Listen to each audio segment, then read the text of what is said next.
Abra sua Bíblia em Gênesis, capítulo 13, verso 5. Nós continuamos a série de mensagens bíblicas com o tema Abraão, o pai da fé. E hoje o título da mensagem é o olhar da fé. O olhar da fé. Gênesis 13, 5.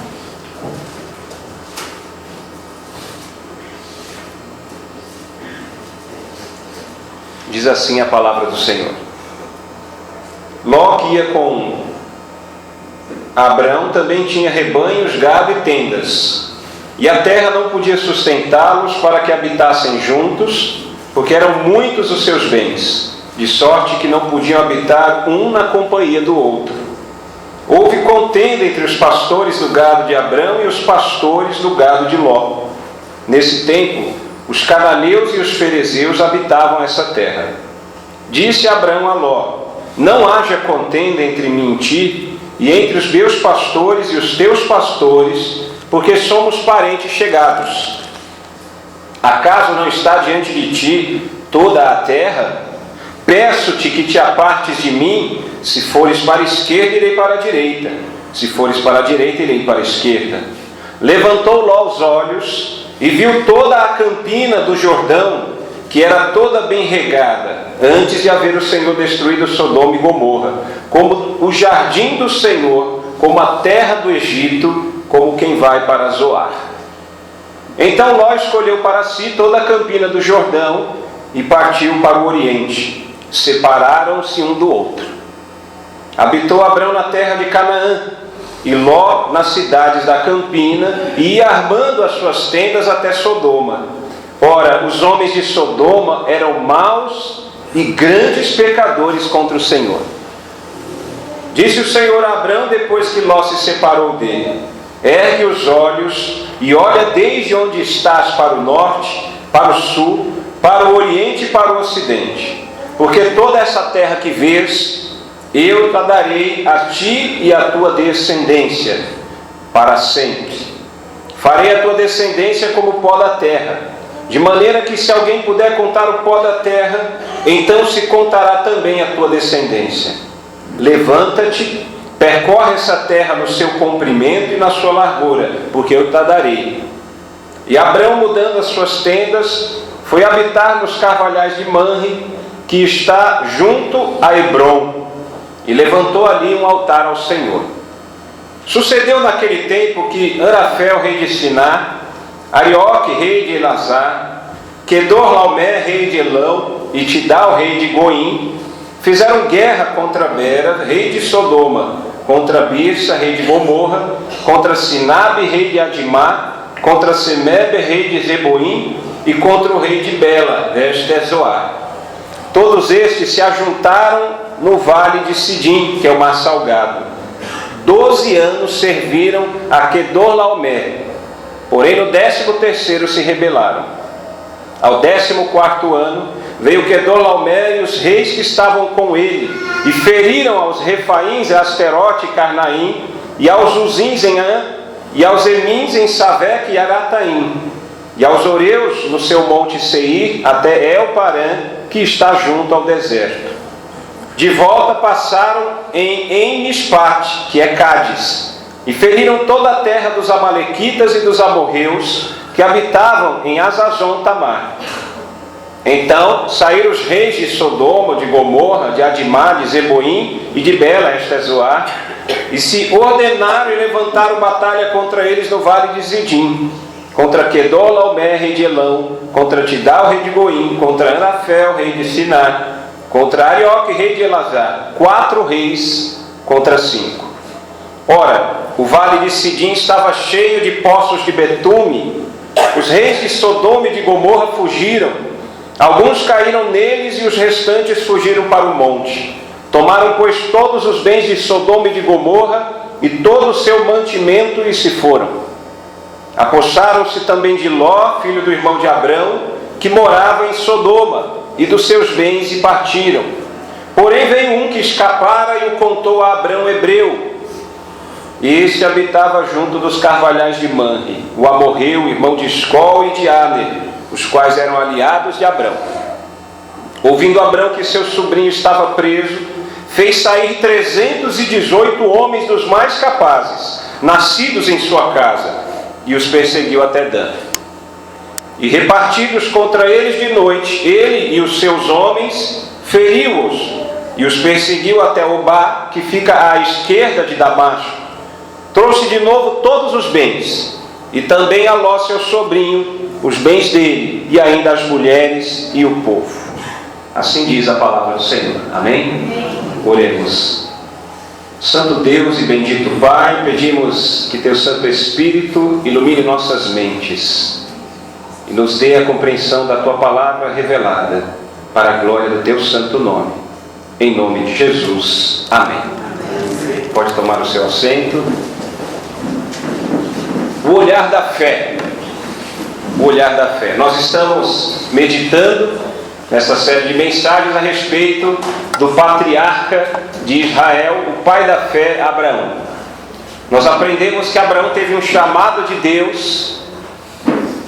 Deus deu ordens muito claras a Abraão: sai da tua terra, da tua parentela, da casa de teu pai, e vai para a terra que eu lhe mostrarei. E no primeiro momento, Abraão acompanhou Terá, seu pai, e toda a sua família até a cidade de Harã. Portanto, ele não obedeceu totalmente a Deus, foi parcialmente. E em dado momento, mais uma vez, nosso Deus fez o chamado, renovou o chamado divino, e Abraão finalmente obedece a Deus, mas ainda é acompanhado por seu sobrinho Ló, que estava órfão de pai. O pai dele se chamava Harã, nome que era também daquela cidade onde eles estavam. Harã havia falecido, e talvez ele havia visto em Abrão um substituto de seu pai, como se houvera acontecido uma adoção. Pois bem, Abrão então sai com sua mulher, Abrão, que é futuramente Abraão, sai com Sarai, sai com seu sobrinho Ló e com todos os bens que tinha, seus servos, e toma destino à terra prometida. Deus ainda confirmaria a terra. E quando Abrão chega na terra prometida, Canaã, Deus aparece novamente a Abrão. E ele confirma que aquela terra onde ele colocou a planta de seus pés seria dada a toda a sua descendência para sempre. Mas veio a dificuldade, veio fome na terra. Abraão então ficou com medo, desesperou-se, não aguardou a direção de Deus, não buscou a vontade do Senhor, e ele desceu ao Egito. E nós aprendemos no domingo passado que Egito na Bíblia Sagrada é um tipo do mundo, que é esse sistema dominado por Satanás, o nosso adversário, inimigo de nossas almas. Então Abrão foi com tudo o que tinha para o Egito. Ele desceu não só do ponto de vista de deslocamento, mas também teve essa queda espiritual. Abraão havia esfriado espiritualmente. E antes de entrar no Egito ele teve medo, temeu por sua vida, porque ele sabia da beleza de sua mulher Sarai, e imaginou que os egípcios iriam desejar possuir Sarai por sua mulher, e assim pediu que Sarai mentisse, ou pelo menos falasse uma meia verdade, de que ela era somente a irmã dele e não a sua esposa. E assim aconteceu. Aprove a Deus que o próprio Faraó, o rei do Egito, interessou-se por Sarai, e ele tomou ela por mulher dele. Mas Deus enviou doenças, pragas à casa de Faraó. Todos ficaram adoecidos. E de alguma maneira Faraó tomou conhecimento que Sarai era esposa de Abrão. E ele chamou Abrão, que já havia sido abençoado com riquezas dos egípcios, e o repreendeu contundentemente. Uma repreensão dura, um ímpio chamando a atenção do crente por causa daquela mentira. E mais, ele também o expulsou das terras egípcias. E Abrão então retornou com tudo o que tinha, e acrescidas aquelas riquezas e bens que os egípcios haviam dado a ele, ele retornou para aquele primeiro lugar onde ele havia levantado o acampamento, armado a sua tenda em Betel, que quer dizer casa de Deus. Abrão então recebeu o milagre da restauração espiritual. Deus restaurava o seu servo. E ali ele invocou o nome do Senhor. E é a partir daqui, depois desse breve resumo dessas duas mensagens anteriores, que nós vamos começar a tratar. E eu quero destacar inicialmente exatamente o verso 5. Perceba que a Bíblia diz que Ló, que ia com Abrão, tinha rebanhos, gado e tendas. Irmãos, Ló era órfão de pai. O irmão de Abrão, Harã, havia falecido. Ló viu em Abrão um substituto, era o seu pai adotivo. E as riquezas materiais, os bens materiais que Deus derramava abundantemente sobre a vida de Abrão, transbordava a tal ponto de que todos aqueles que estavam ao seu lado também eram beneficiados. Ló também tinha muitas riquezas por causa das bênçãos de Deus sobre a vida de Abrão. E assim também é conosco. Quando acompanhamos pessoas que têm a mão de Deus, as bênçãos de Deus sobre a vida dela, certamente nós também seremos beneficiados. Você pai, você mãe que tem um filho que ainda não está nos caminhos do Senhor ou que se afastou, saiba que você firme no Senhor, o seu filho, a sua filha também vai receber bênçãos de Deus. Ele será santificado de alguma maneira que não compreendemos, mas as bênçãos do Senhor transbordam de maneira que não podemos mensurar, não podemos conceber em nossa limitada compreensão. Deus é um Deus que quer abençoar vidas. Nós é que temos dificuldades para crer nisso, para confiarmos nele. E é assim que aconteceu com Ló. Talvez você, esposa, que o marido ainda não se entregou a Cristo, esteja chorando, jejuando, orando, não sabe quando vai acontecer o milagre da salvação na vida do seu marido ou da sua esposa. Você, marido que é crente, a esposa não. Mas saiba que só pelo fato de você permanecer fiel e obediente a Deus, o seu cônjuge também tem recebido bênçãos do Senhor. Permaneça firme neste propósito.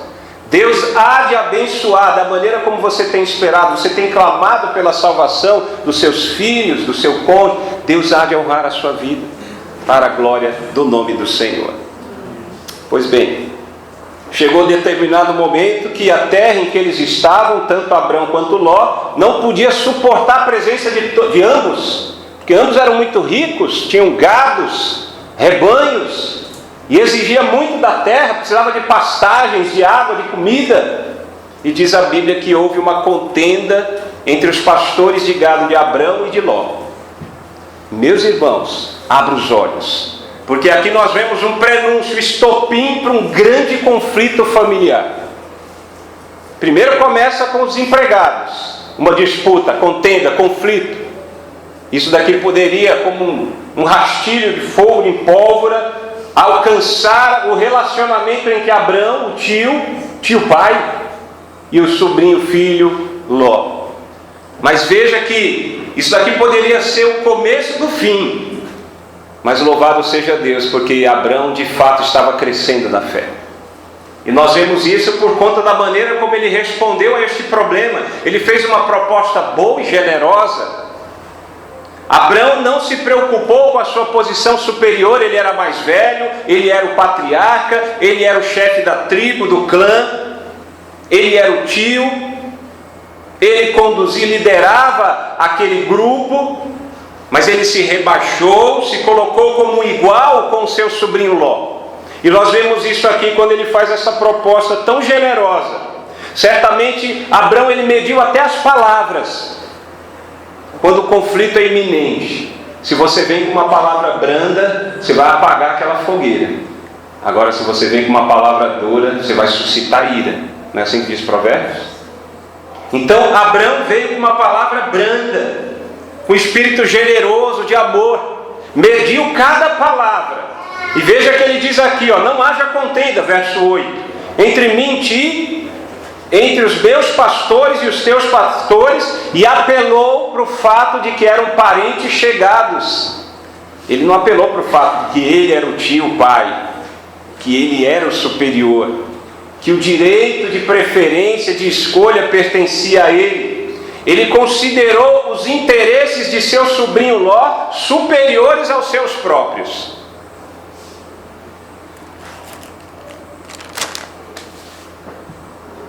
E então Abraão fez esta proposta: olha, meu sobrinho Ló, está aqui a terra, está diante dos nossos olhos. Se você for para aquele lado, eu vou para o lado oposto. Vai para a esquerda, eu vou para a direita. Se você for para a direita, eu vou para a esquerda.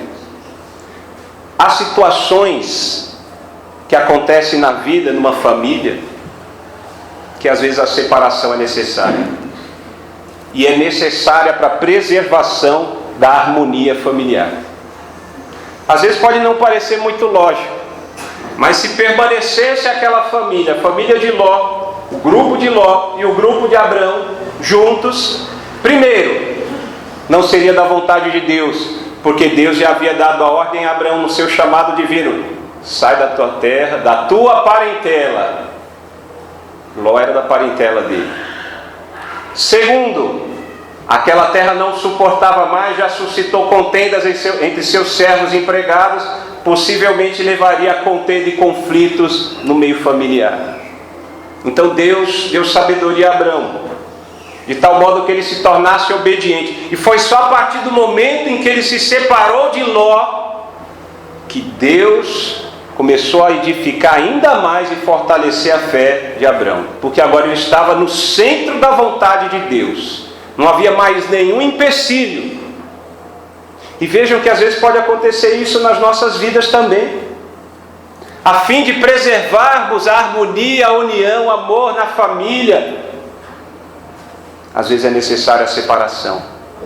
Não é que acabou o amor, não é que deixamos de ser membros da mesma família, mas aquela separação se torna inevitável para preservar a harmonia e a paz, porque o convívio talvez não seja mais a melhor opção. E é isso que aconteceu. E aqui eu quero destacar não mais a postura, a atitude de Abrão, que nós temos visto, estamos acompanhando como ele vem crescendo na fé, vem amadurecendo como um homem de Deus, um homem de fé. Mas eu quero chamar a atenção para Ló. A Bíblia até então não falava tanto de Ló, o sobrinho de Abrão. Mas nós vemos aqui, quando Abrão faz essa proposta para que Ló escolha o lado para que ele quer ir, Ló levanta os olhos e olha para uma única direção, para um único sentido. Os olhos são como a janela da alma. E este olhar de Ló, um olhar carnal, e eu vou dizer porque é carnal, revela exatamente o que estava no coração de Ló. O coração de Ló era um coração ganancioso. Ele não atentou para o perigo da cobiça. Ele não atentou para o perigo da ganância. E ele só pôde colocar os olhos na campina do Jordão, naquele vale de pastos verdejantes, de água abundante. Ele não atentou que haviam cidades naquela campina, naquela planície, cidades perversas. E diz a Bíblia aqui no verso 13, cidade que tinha homens maus e grandes pecadores contra o Senhor. Ele não deu atenção a isto. Ele só pôde olhar com o olhar de cobiça, de ganância. Ele queria o melhor para os seus pastores, para o seu gado, para os seus rebanhos, para o seu servo, para si mesmo. Ele foi ingrato, porque Ló era órfão.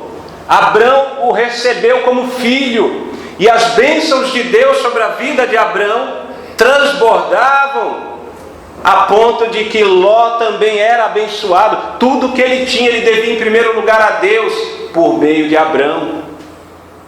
Mas Ló foi ingrato. A ingratidão gritante. Ele não se preocupou com os sentimentos, com o coração de Abrão, o seu tio pai. Escolheu pensando somente em si mesmo. Muito diferente da atitude de Abrão. Homem de Deus, homem de fé, que demonstrava o quanto Deus estava transformando e operando o seu coração. E foi assim que aconteceu. Ló então viu toda a campina do Jordão, que era bem irrigada, regada. Deus ainda não havia destruído Sodoma e Gomorra, e ele comparou a campina do Jordão ao jardim do Senhor, o jardim do Éden, o paraíso. Ele comparou a campina do Jordão com a terra do Egito, e ele conhecia o Egito. Quando Abrão desceu ao Egito, houve queda espiritual. Por um tempo ele foi abençoado com as riquezas egípcias, até que foi envergonhado com aquela repreensão de Faraó, expulso das terras egípcias. Ló estava junto com Abrão.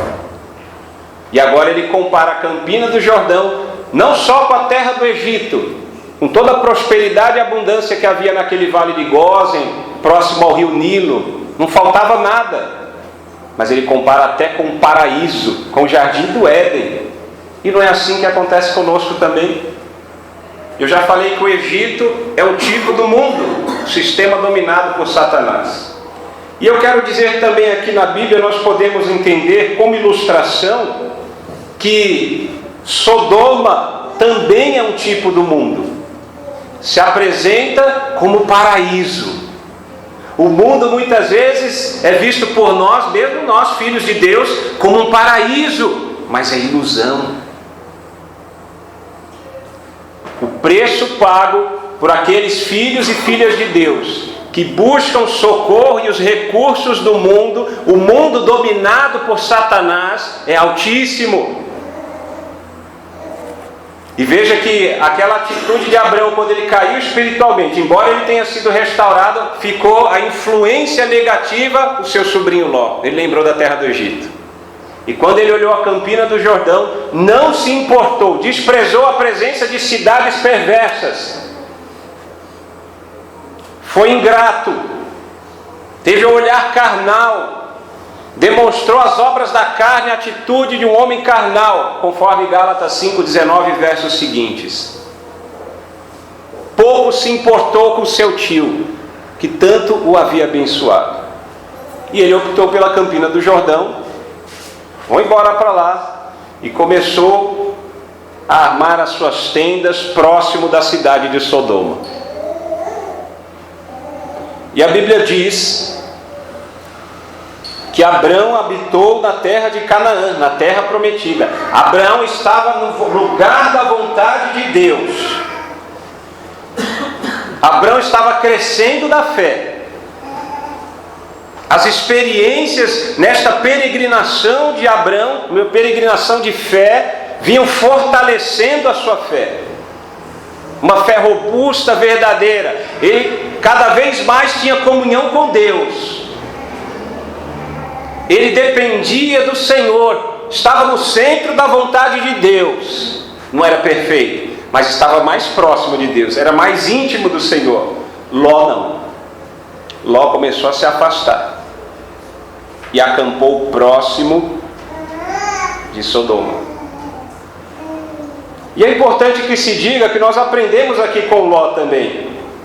Ló, verso 12: e Ló nas cidades da campina, e ia armando as suas tendas até Sodoma. Nós vemos o comprometimento de Ló, a sua identificação progressiva com a cidade perversa de Sodoma. Primeiro, em Gênesis 13:10, ele levanta os olhos e vê a campina do Jordão. Começou com um olhar. Gênesis 13:12, ele acampa perto de Sodoma. Gênesis 14:12, a Bíblia diz que ele já morava em Sodoma. Olha que progressiva essa identificação e o comprometimento com Sodoma, com o mundo. Em Gênesis 19:1 e 9, que eu não vou ler, mas diz em outras palavras que ele estava assentado. Ló estava assentado à entrada de Sodoma. E vocês que participam da escola bíblica dominical vão se lembrar que naquele tempo, naquele lugar, aquele que estava sentado na entrada da cidade, no mínimo era uma pessoa de respeito, se não era o juiz da cidade. Veja que um estrangeiro se tornou talvez até um juiz de Sodoma. Começou com um olhar. A derrocada espiritual, moral de Ló começou com um olhar. Ele levantou os olhos e viu a campina do Jordão. Não fez uma análise, não avaliou, não consultou a Deus. Foi ingrato, foi ganancioso, foi cobiçoso. E do olhar, ele acampou próximo. Depois ele passou a morar e finalmente ele era alguém importante em Sodoma. E é exatamente o que acontece comigo e com você. Às vezes você está bem, você é abençoado, está do lado de um abençoado de Deus. E de repente, aquele olhar que aparentemente é inocente, é o começo da sua derrota. A partir de um olhar, alguma coisa que você viu, Talvez uma coisa que você ouviu aí metaforicamente, uma influência, é o começo da sua derrota, é o começo do seu afastamento de Deus, do esfriamento espiritual. Mais tarde eu quero voltar a falar sobre isso. Então, Abrão permaneceu em Canaã e Ló cada vez mais enrolado com Sodoma. E veja no verso 14, o Senhor falando com Abrão. O próprio Deus fala para onde Abrão deveria olhar. Olha a diferença. O olhar carnal de Ló, foi Ló quem olhou e olhou para uma direção, para Sodoma. Mas o olhar da fé de Abrão, quem determina para olhar é o próprio Deus. O olhar da fé é o olhar de confiança. Você não depende de si mesmo, você não confia em si mesmo. Você confia em Deus. E foi isso que aconteceu. Abrão olhou para onde Deus mandou. E Deus não mandou olhar para a Campina do Jordão para uma única direção. Deus falou para Abrão: olha para todas as direções, olha para o norte, para o sul, para o leste e para o oeste. Até onde a sua vista estiver alcançando essa terra, eu te darei a tua descendência para sempre. Nos versos 15 e 16, Deus dá duas promessas a Abrão. Abrão agora, depois que se separou de Ló, estava no centro da vontade de Deus, sem qualquer empecilho, distração. Agora Deus pode abençoá-lo com toda sorte de bênçãos. Ele está crescendo na fé. No verso 15, Deus promete terra. No verso 16, Deus promete descendência. E veja que a peregrinação, a jornada de fé, muito semelhante à nossa vida cristã, é sempre com lutas, com dificuldades. Porque olha só, a promessa de Deus para Abrão de terra, a Bíblia diz que tinha povos estrangeiros naquele lugar, inimigos que iam precisar ser derrotados, para que ele pudesse tomar posse da terra prometida. E a descendência? Sarai era estéril, já tinha mais de 65 anos. Abrão tinha mais de 75 anos. Não havia filhos. Como é que vai ter descendência? É uma jornada de fé. Depende de confiança. É olhar para o Deus Altíssimo. É confiar nas promessas de Deus. Quando Deus vinha falando com Abrão, Deus vinha alimentando a alma, o espírito de Abrão e o fortalecendo na fé. E a confiança vai aumentando, porque ele vai tendo mais intimidade com Deus. Deus fala com ele, Abrão fala com Deus. Não tem como você ter intimidade com Deus se você não fala com Deus, se Deus não fala com você. Como é possível alguém que é filho de Deus e não ora? Como é possível alguém que é filho de Deus e não lê a palavra de Deus? O relacionamento vem desse conhecimento que envolve não só o intelecto, mas também um relacionamento profundo de intimidade com Deus, que acontece por meio exatamente de uma vida de oração e do conhecimento, estudo, a meditação e a prática da palavra de Deus. E era assim que Abrão vinha crescendo. Veja que ao longo da história de Israel, muitas foram as tentativas de exilar definitivamente, levar cativos os judeus para terras estrangeiras, mas eles sempre voltavam. E eu chamo a atenção para o final da Segunda Guerra Mundial, que me parece que é um marco na história dos judeus, e Deus está no controle da história da humanidade. Em 1948, a Organização das Nações Unidas reconheceu o Estado de Israel, algo inesperado. E o movimento sionista trazendo os judeus de todas as partes novamente para a terra prometida, para Canaã, para Israel. E quantos são os povos inimigos de Israel que tentam destruir? Israel é pouco maior que o estado do Sergipe, irmãos. É verdade. É pouco maior que o estado do Sergipe. E é uma nação forte, que em meio a tanta guerra, tanto sofrimento, eles valorizam a pátria, a terra que tem. É promessa de Deus, é verdade. Desde a morte de Cristo, os judeus estão afastados de Deus, eles rejeitaram o Messias. O ateísmo é fortíssimo lá em Israel. Mas eu creio, à luz da palavra de Deus, que haverá um dia que a igreja será tomada, raptada por Deus, e os judeus serão despertados. Haverá um remanescente fiel. E quem vai pregar o evangelho do reino enquanto a igreja estiver já na glória, vai ser exatamente os judeus. E vem tribulação, e Jesus volta com os santos para iniciar o reino milenar. E aí sim, os judeus vão reconhecer que Jesus Cristo é o Senhor.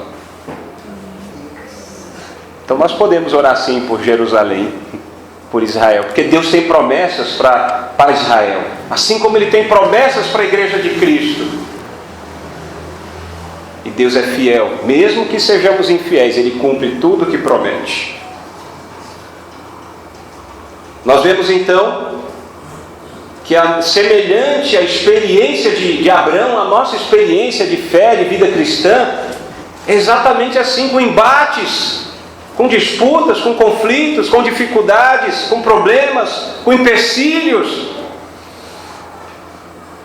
É o inimigo na terra prometida. São as pessoas tentando te derrubar. É o inimigo que planta a discórdia. É o irmão que não tem tanta sabedoria. É uma palavra que magoa e fere. E todas essas coisas são como empecilho, mas que de alguma maneira há propósito de Deus mesmo nessas circunstâncias. Porque depois da tempestade vem sim a bonança. A Bíblia diz que o choro pode durar uma noite, mas a alegria vem pela manhã. Depois de uma guerra nós saímos mais fortes, irmãos. Aumenta a fé, a paciência, a perseverança, a confiança em Deus. Então, se você está passando por uma guerra, por uma batalha, o nosso general é Cristo. Ele está à frente da sua batalha. Ainda que pareça que o céu está em silêncio, que Deus virou as costas para você, não é verdade. Deus tem propósito mesmo nas situações difíceis. Ele tem propósito. E quando você olhar lá no longo prazo, você confiando em Deus, você olhar para trás depois de tudo passar, você vai entender. Agora eu entendo porque Deus fez eu passar por aquilo. Eu precisava aprender alguma coisa. E esse é o nosso desafio como filhos de Deus. Entender qual o propósito de Deus em tudo que acontece conosco. Veja que Abraão foi morar em Hebrom junto aos carvalhais de Manre. De novo, carvalhais é aquela ideia do santuário pagão, árvores frondosas debaixo das árvores, Deus de fertilidade. Ele vai lá e santifica aquele altar pagão. Ele levanta um altar ao Senhor, ao Deus vivo e verdadeiro. Glória a Deus. No capítulo 14 nós vemos que os reinos, as cidades que estavam na campina do Jordão, se levantam, são 5 reinos contra 4 reinos. Por quê? Eram reinos vassalos. Olha até um nome bonito para você colocar no seu filho aí, ó. Kedorlaomer. Kedorlaomer. Kedor. Quando você quer dar um, né? Kedor, vem cá. Esse rei Kedorlaomer, por 12 anos, explorou provavelmente altos impostos daqueles 5 reinos vassalos da campina do Jordão. Kedorlaomer era rei de um reino do Oriente. E depois de 12 anos, o 13º, esses 5 reinos, que incluía Sodoma e Gomorra, se levantam numa coalizão contra Kedorlaomer, aquele que você vai colocar o nome do seu filho lá.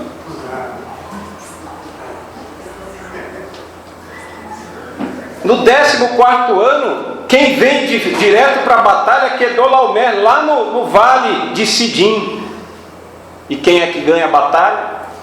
é a coalizão dos 4 reis do Oriente, e não a dos 5 reis da Campina do Jordão. E aí todo mundo é exilado, é levado cativo, incluindo Ló, que estava em Sodoma.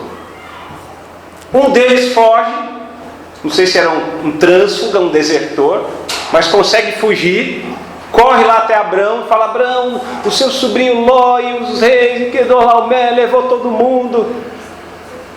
Irmãos, Abraão estava no centro da vontade de Deus. Ele tinha comunhão com Deus. Ele gozava de alegria e comunhão com Deus, prosperava. Estava lá em Canaã, na terra prometida. Ele deve ter sofrido com a ingratidão de Ló. Mas sabe qual foi a atitude desse homem de Deus, desse homem de fé? Ele não foi egoísta. Imediatamente ele juntou 318 homens dos mais capazes e foi para a batalha, foi para a peleja. E veja que ousadia, porque eram 319 homens liderados por Abrão contra 4 exércitos. Ele confiou em Deus, ele seguiu a direção de Deus, ele foi para a batalha e consagrou-se vitorioso. Trouxe Ló, as mulheres, a família, os bens, tudo de volta. Não se importou com a ingratidão, com a ganância, com a cobiça de Ló, mas pensou na família. Percebe que a separação não quebrou a harmonia e o amor da família? Porque da necessidade de Ló, o sobrinho, o tio foi lá. E veja que foram 319, olha a façanha, 319 liderados por Abraão contra 4 reis, os seus exércitos. E nós aprendemos aqui que o homem de fé, ele faz proezas e tem vitórias, não por seu próprio poder, mas pelo poder de Deus. Deus pode usar eu, você, nós, comedores de arroz e feijão, com poder extraordinário, porque o poder é dele, mas segundo a vontade soberana e perfeita do Senhor. A vitória da fé vem pelo poder de Deus, e não há impossíveis para Deus. Não há impossíveis para Deus. Você pode colocar quaisquer que forem as suas necessidades diante do altar do Senhor, porque mesmo na impossibilidade humana, Deus pode. Ele tem poder e Ele tem prazer em abençoar os seus filhos e filhas, mas é segundo a vontade soberana de Deus, porque Ele sabe o que é melhor para mim e para vocês. Eu quero falar de algumas lições que nós aprendemos com essa experiência do pai da fé. Em primeiro lugar, eu quero chamar a atenção, é a primeira lição que nós temos. Eu quero chamar a atenção à atitude e às virtudes de Abrão.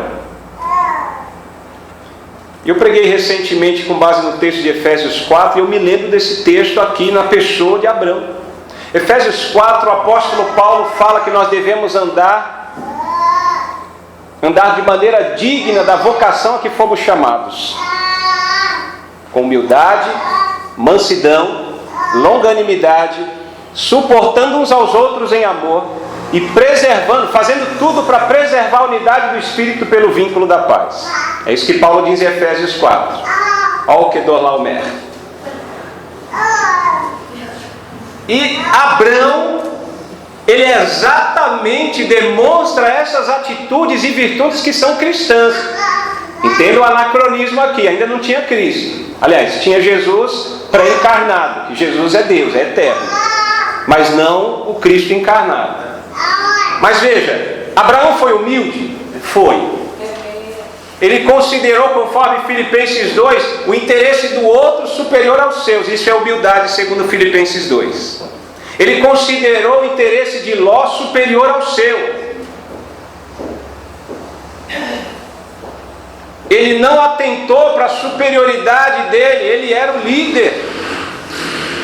Ele falou que eram parentes chegados, como irmãos. Aquele que estava subordinado a ele. Humildade. Ele conhecia ele mesmo, sabia quem ele era, que dependia de Deus e conhecia o Deus vivo e verdadeiro. Humildade. Mansidão. Olha, houve um conflito. Ele deixou na mão do sobrinho: decida, o que você decidir eu vou para o outro lado. Confiou em Deus. Mansidão é isso. A atitude de mansidão é aquela que a pessoa, independente das circunstâncias, ela confia na vontade e na provisão divina. Foi manso. Longânimo, longo ânimo, paciente. Haja paciência para aguentar um sobrinho ingrato, ganancioso, cobiçoso. Abraão demonstrou isso também.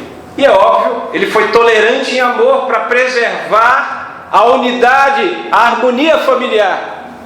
Então nós aprendemos aqui as atitudes de Abraão, pai da fé, e nós somos filhos de Abraão pela fé também. Todo aquele que crê nas promessas de Deus é filho de Abraão pela fé. E nós aprendemos com ele, que são exatamente virtudes cristãs, atitudes cristãs, da humildade, da mansidão, da longanimidade, a paciência, e o suportar uns aos outros em amor. Suportar o insuportável. Paulo falava isso para a igreja, para nós. E fazer de tudo, se esforçar diligentemente para preservar a harmonia, a unidade, pelo vínculo da paz. Então nós aprendemos aqui com a atitude de Abraão.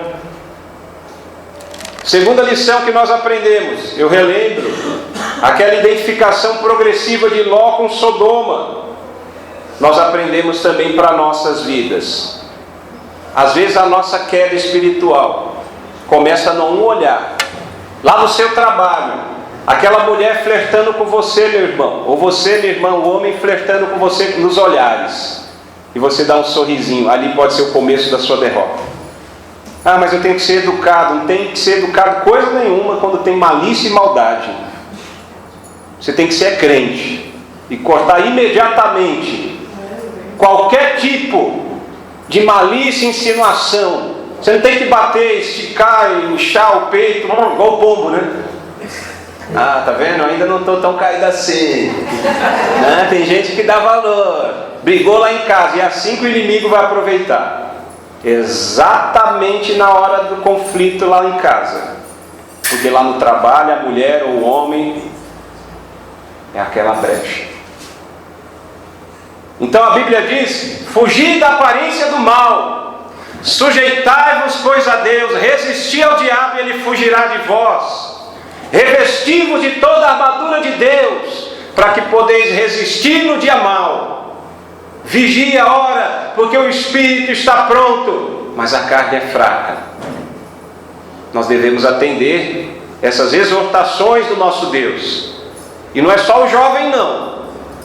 Não depende da faixa etária. Todos nós temos momentos de dificuldades. E ai de nós, se não vigiar. Aquele que está de pé, cuide para que não caia. Então veja que Ló foi a partir de um olhar sua derrota, e cada vez mais se comprometendo com o mundo. Cuidado com o que você assiste. Cuidado com a programação da televisão. Cuidado com os jogos dos games. Cuidado com o que você acessa na internet. Não se engane com o anonimato. Deus está vendo. Se você é filho de Deus, o Espírito Santo habita permanentemente em você. E você está entristecendo o Senhor, seja com a pornografia, seja com a troca de e-mails ou mensagens. Não, e-mails nem usa mais, né? WhatsApp, com a pessoa do sexo oposto. E quando não, a pessoa do mesmo sexo, com conotação sexual, que vai massageando o seu ego, te inflando cada vez mais. Uma hora você vai explodir. E vai se afastar de Deus cada vez mais, e o Espírito Santo sendo apagado e entristecido. E aí você vai perder a comunhão com Deus e a alegria da salvação. E não brinque com o pecado, porque o nosso Deus é fogo consumidor.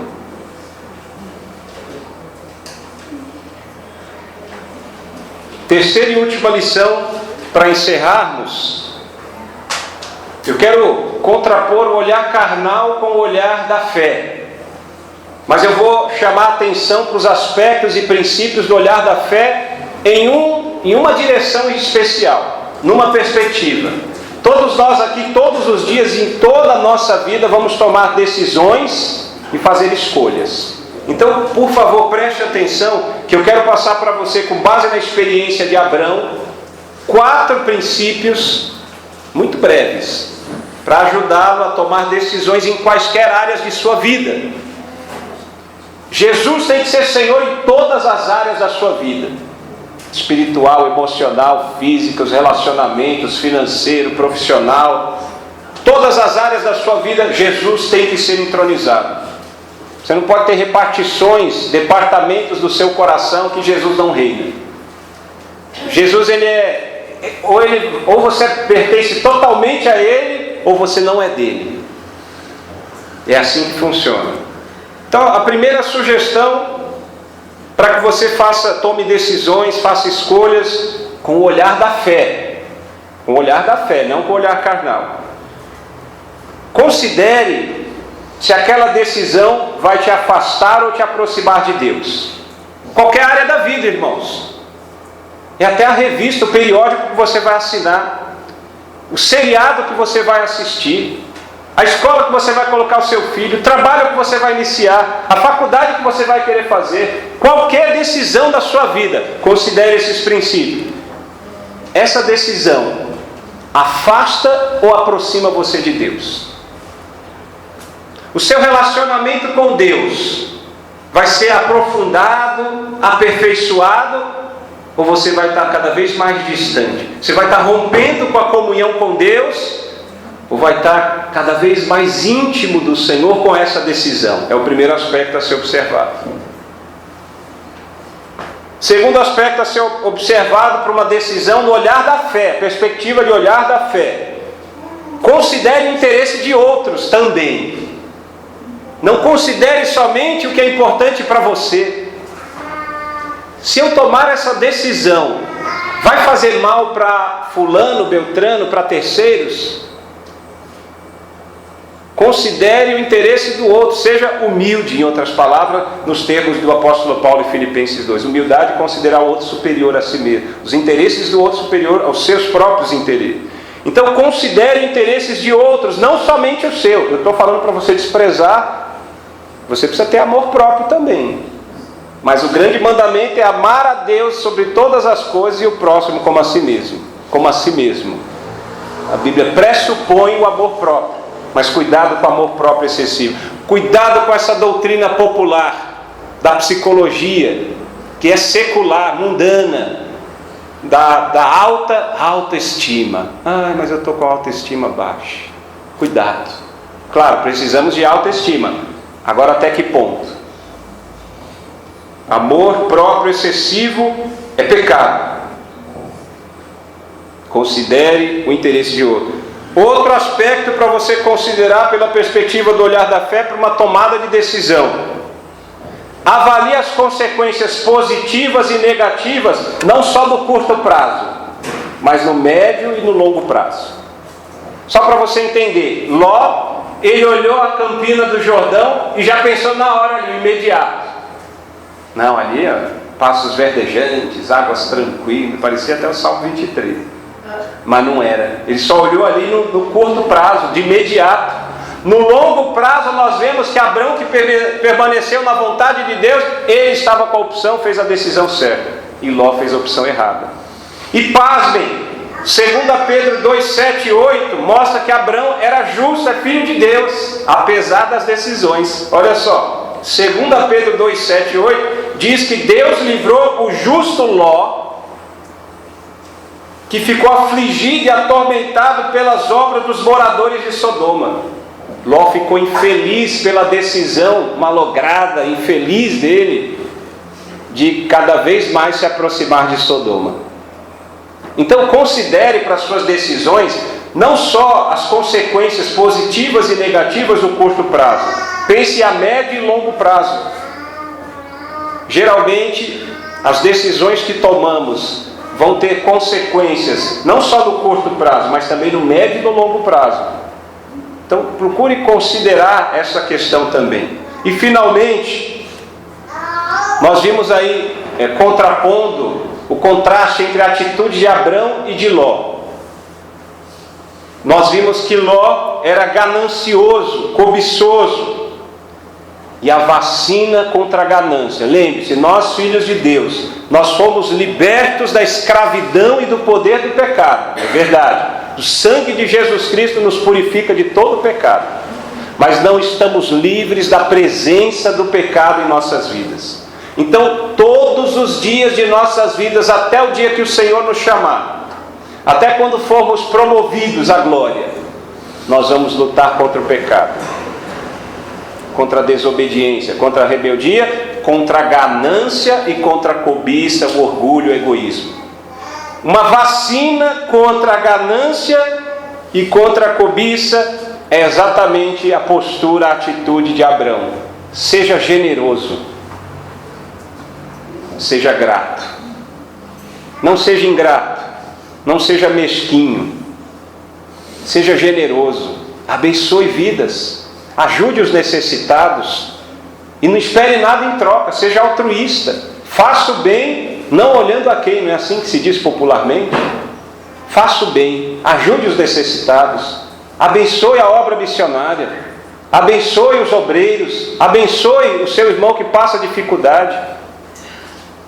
Seja generoso e não espere nada em troca. Isso é uma vacina, quiçá até um remédio contra a ingratidão, contra a cobiça, contra a ganância. Lembre-se, nós somos mordomos de Deus. Tudo que temos e que somos, nós devemos a Deus, pertence ao Senhor. Que o Senhor nos ajude, que o Senhor nos abençoe, que tenhamos esse olhar da fé e não olhar carnal. Vigie e ora, crente, porque nós seremos confrontados pelo inimigo de nossas almas. Nós seremos confrontados pelas circunstâncias adversas da vida. Então precisamos vigiar e orar e praticar a santa palavra de Deus. Oremos. Pai de amor, Pai Todo-Poderoso, obrigado por Tua palavra, alimento para o nosso espírito, Tua palavra que é viva e eficaz.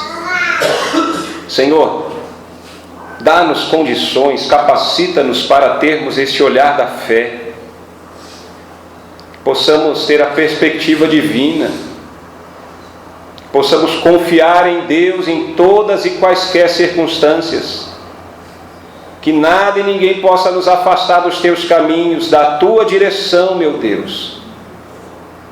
Ainda que permaneçamos isolados, importa agradar a Deus e não aos homens. Tira do nosso coração o temor dos homens, a preocupação com o que os outros pensam. Tira, Senhor, a idolatria do nosso coração. Nós existimos e fomos criados para a glória do Senhor, para termos comunhão com o Senhor todo o tempo. Capacita-nos para tanto, Senhor. Precisamos da Tua graça e misericórdia. Abençoa a Tua igreja, o Teu povo, para que todos tenham o olhar da fé. E se há entre nós alguém que ainda não conhece a esse Deus maravilhoso, talvez alguém que esteja procurando em vários lugares a maneira de se reconciliar com Deus, de se aproximar do Todo-Poderoso, que Teu Santo Espírito abra este coração, que ele compreenda que ele é um miserável pecador e é incapaz de fazer algo para se reconciliar com Deus por seus próprios esforços, que esta pessoa precisa de Jesus Cristo como único e suficiente e exclusivo Senhor e Salvador de sua vida. Que ela precisa se arrepender de toda desobediência, de toda rebelião contra Deus, de todo pecado, e confiar em Cristo Jesus, Teu Filho amado e eterno, como Senhor, Salvador de sua vida. Salva esta alma, Senhor, e fortalece a alma dos Teus filhos, quando vier a dificuldade, a luta e a ilusão do mundo, Que cada um de nós tenha a força do Espírito Santo para dizer não, em nome de Jesus. Glorificado seja o teu santo nome. Toda honra e glória seja dada a ti, Deus. Nós te agradecemos no nome de Jesus. Amém e amém.